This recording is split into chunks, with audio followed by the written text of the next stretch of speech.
Hello and welcome to day 20 of the CoronaBLOG, April the 15th.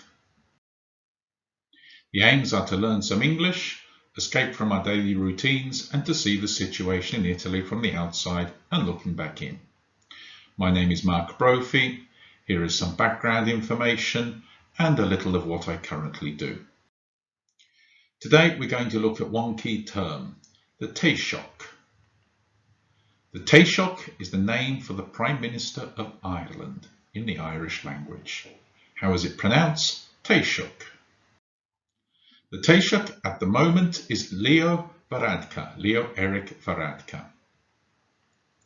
He's been there since 2017.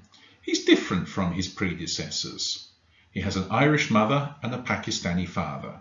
He's also the first gay Taoiseach. But what makes him really different from other world leaders? He's not a professional politician. He's not an ex-lawyer or businessman or journalist. He graduated from the School of Medicine, Trinity College Dublin in 2003, and he worked as a GP, general practitioner. Yes, Mr. Varadkar is a qualified doctor. Who better to be your leader in the coronavirus situation? In fact, he is now going to work a day a week as a doctor. So he's going to work as the Prime Minister of the country and one day a week as a doctor. So he rejoined the medical register last month. A new island. For 98 years, Ireland, since a civil war of nearly 100 years ago, has had two political parties, Fine Gael and Fianna Fáil. In the recent election in Ireland a few months ago, for the first time for a long time, neither party got a majority. And what has happened historically is the two parties have agreed to form a coalition. So these are two parties who for nearly 100 years have alternated between power sharing. Can you imagine the Democrats and the Republicans in America joining together? Difficult to imagine. This is what's happening in Ireland. So a new island. Peace through coronavirus. UK versus Ireland. So UK and Ireland are neighbours. They have many common traditions and many similar ways of doing things.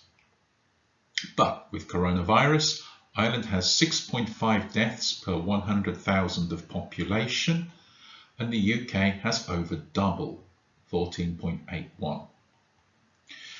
St. Patrick's Day, the 17th of March. St. Patrick's Day is traditionally, there is party everywhere in Ireland. Everybody celebrates St. Patrick's Day. In Ireland, they decided to close the pubs a day before. This was not a full lockdown, but if you close the pubs in Ireland a day before St. Patrick's Day, this is probably stronger than a lockdown.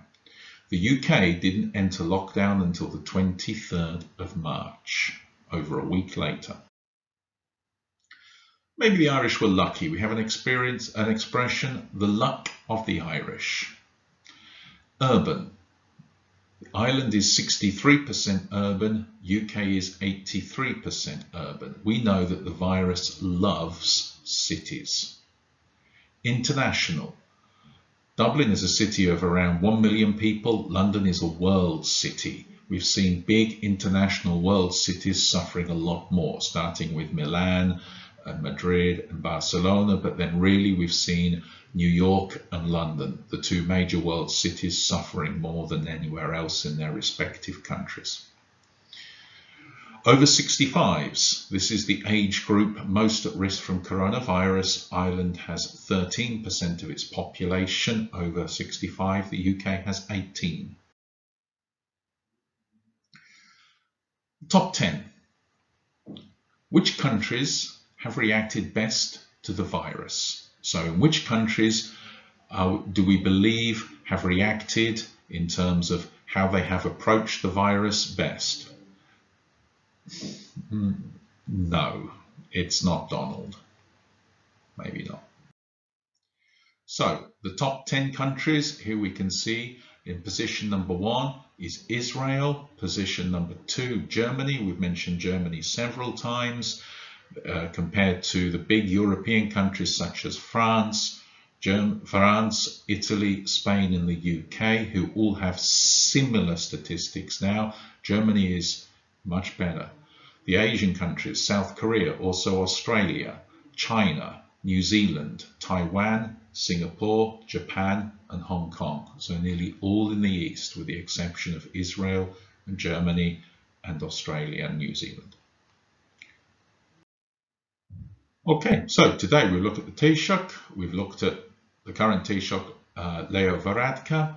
We've looked at a comparison between the UK and Ireland and the top 10 countries in how they respond to the virus. Thank you very much and see you all tomorrow.